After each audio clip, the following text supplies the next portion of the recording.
పంచాయతీరాజ్ మంత్రిగా పవన్ కళ్యాణ్ పంచాయతీలకు విరాళం ప్రకటించడం హర్షణీయమని స్థానిక సంస్థల జాతీయ అధ్యక్షులు బాబు రాజేంద్ర ప్రసాద్ అన్నారు. పంచాయతీల బలోపేతం కోసం ప్రభుత్వం కృషి చేస్తుందన్నారు. పంచాయతీ వ్యవస్థను పవన్ అభివృద్ధి చేస్తారంటున్న బాబు రాజేంద్ర ప్రసాద్తో మా correspondent Haribabu face to face.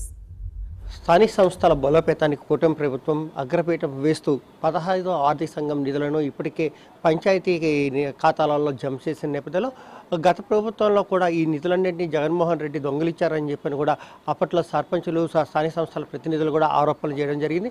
ఎలా తీర్చబోతున్నారు, ప్రస్తుతం కూటమి ప్రభుత్వం ఇచ్చిన నిధులు ఏ అంశాలకు వాడబోతున్నారు అని మనతో పాటు స్థానిక సంస్థల ప్రతినిధుల జాతీయ అధ్యక్షుడు రాజేంద్ర ప్రసాద్ ఆయన అడిగి తెలుసుకున్నాం. సార్, ప్రధానంగా ఈ నిధులు వచ్చాయి, నిధుల్ని అంటే 15వ ఆర్థిక సంవత్సరం నిధులు జమ అయిన నేపథ్యంలో ఎలా ఖర్చు చేయబోతున్నారు? ముఖ్యమంత్రి చంద్రబాబు నాయుడు గారికి, అలాగే మా పంచాయతీరాజ్ శాఖ మంత్రి పవన్ కళ్యాణ్ గారికి మేము కృతజ్ఞతలు తెలియజేస్తున్నాం, హర్షాన్ని ప్రకటిస్తున్నాం. ఎందుకంటే గతంలో జగన్మోహన్ రెడ్డి గారు మా 14-15 ఆర్థిక సంఘం నిధులు ఢిల్లీ నుంచి కేంద్ర ప్రభుత్వం పంపించితే సుమారు 8,641 కోట్ల రూపాయలని దొంగిలించి వేయటం జరిగింది. మా సర్పంచులు చెప్పకుండా, వాళ్ళ సంతకాలు లేకుండా, పంచాయతీ తీర్మానాలు లేకుండా ఆ నిధుల్ని అర్ధరాత్రి దారి మళ్లించి దొంగిలించి తన సొంత అవసరాలకి, సొంత పథకాలకి జగన్మోహన్ రెడ్డి గారు వాడి వేసుకున్నాడు.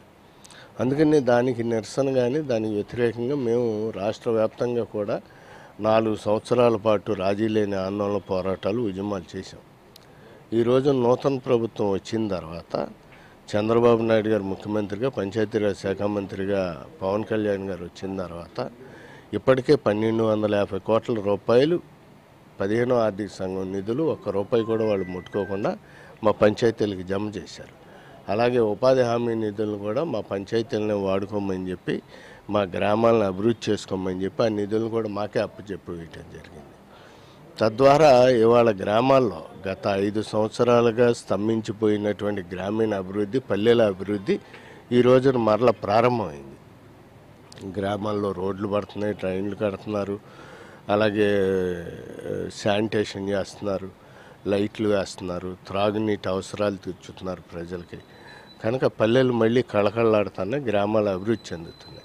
ఈ విషయంలో మేము చంద్రబాబు నాయుడు గారికి, పవన్ కళ్యాణ్ గారికి కూడా మా హృదయపూర్వక కృతజ్ఞతలు తెలియజేస్తాం. అంటే చెత్త నుంచి సంపద తయారీ కోసం అని చెప్పి గత ప్రభుత్వంలో అంటే 2018 నుంచి 24 వరకు అంటే తెలుగుదేశం గతంలో ఉన్నప్పుడు తెలుగుదేశం ప్రభుత్వం సంపద నుంచి చెత్త నుంచి సంపదకి పెద్ద ఎత్తున పీట వేయడం జరిగింది.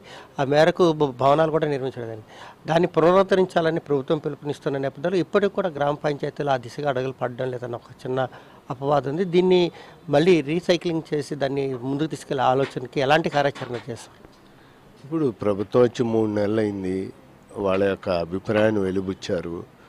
దానికి ఒక రోడ్ మ్యాప్ ఇచ్చి ఆ కార్యక్రమాలు మొదలు పెడితే మేము తప్పనిసరిగా మా సర్పంచులు చేయూతనివ్వటానికి, చెత్త నుండి సంపద సృష్టించడానికి ఆ కార్యక్రమాన్ని, ఆ బిల్డింగ్లను వినియోగించుకొని ఆ కార్యక్రమం జయప్రదం చేయడానికి మా సర్పంచులు సిద్ధంగా ఉన్నారు. ఆ కార్యక్రమాన్ని మేము జయప్రదం చేస్తాము.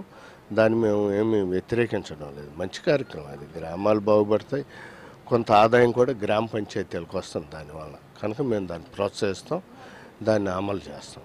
అంటే గతంలో ఎప్పుడు ఈ వరద ముంపు ప్రాంతాల్లో పంచాయతీరాజ్ శాఖ మంత్రిగా పనిచేసిన వాళ్ళు కానీ అంటే ఎవరైనా సరే పంచాయతీలకి నిధులు ఇవ్వడం అనేది ఎప్పుడూ జరగలేదు. ఈసారి పవన్ కళ్యాణ్ గారు 4 కోట్ల రూపాయలు పంచాయతీకి ₹1,00,000 ఎక్కన 400 పంచాయతీలకు ఇవ్వడం ఎలాంటి సంకేతాలు ఇస్తుంది? అది గొప్ప విషయం. నిజంగా మానవతా దృక్పథంతో తన వ్యక్తిగతమైనటువంటి నిధుల్ని పవన్ కళ్యాణ్ గారు 4 కోట్ల రూపాయలు 400 పంచాయతీలకి, పంచాయతీకి ₹1,00,000 చొప్పున ఇవ్వటం జరిగింది. ఈ విషయంలో పవన్ కళ్యాణ్ గారిని మేము అభినందిస్తున్నాం. ఈ పవన్ కళ్యాణ్ గారిని ఆదర్శంగా మిగతా మంత్రులు కూడా తీసుకుని దాన్ని కార్యక్రమాన్ని అమలుపరచాలి. అంటే ఇప్పుడు ₹1,00,000తోనే గ్రామాలు ఏదో అభివృద్ధి చెందిపోతాయి, ఏదో బ్రహ్మాండం బదులవుతుందని కాదు. అసలు అంత పెద్ద మనసు. ఆల్రెడీ 6 కోట్ల రూపాయలు ₹1,00,000 సీఎం గారికి, అలాగే ఇంకో ₹1,00,000 తెలంగాణ సీఎం గారికి ఇవ్వటం జరిగింది. 4 కోట్ల రూపాయలు డైరెక్ట్గా మా పంచాయతీలకు, మా పంచాయతీరాజ్ శాఖ మంత్రిగా ఆయన ఇచ్చారు. అంటే నేను ఉన్నాను అని చెప్పి మా కుటుంబ పెద్దగా ఆయన ఒక భరోసాని, ఒక ధైర్యాన్ని మా గ్రామ పంచాయతీలకు కల్పించి ఇచ్చారు. ఆయన యొక్క ఆ పెద్ద మనసుకి, ఆయన యొక్క ఉదారతకి మేము హర్షం ప్రకటిస్తూ ఆయన్ని మనస్ఫూర్తిగా అభినందనలు తెలియజేస్తాం. ఏదైతే గ్రామ స్వరాజ్యం గాంధీజీ కాలాల కన్నా గ్రామ స్వరాజ్యం రావాలంటే ఎంఎస్ఎంఈల ఏర్పాటులో కేంద్ర రాష్ట్ర ప్రభుత్వాలు పూర్తి స్థాయిలో మౌలిక వసతులు గ్రామీణ ప్రాంతాల్లో ఆ పరిశ్రమలు ఏర్పాటు చేసే వాళ్ళకి కల్పించితే మంచి అభివృద్ధి సాధ్యమవుతుందని, అలాగే ఏదైతే పంచాయతీరాజ్ గ్రామీణాభివృద్ధి శాఖ మంత్రిగా పవన్ కళ్యాణ్ 404 కోట్ల రూపాయలని పంచాయతీకి వెళ్ళడం వాటికి ఒక ఊతమే వచ్చినట్టు అవుతుందని, తమ కుటుంబ పెద్దగా ఆయన తీసుకున్న బాధ్యతను మిగతా మంత్రులు కూడా కొంత ముందడుగు వేస్తే బాగుంటుందని ఆంధ్రప్రసాద్ చెప్తున్నారు. కెమెరా పర్సన్ రామకృష్ణతో హరిబాబు, ప్రైమ్ 9 న్యూస్, తిరుపతి.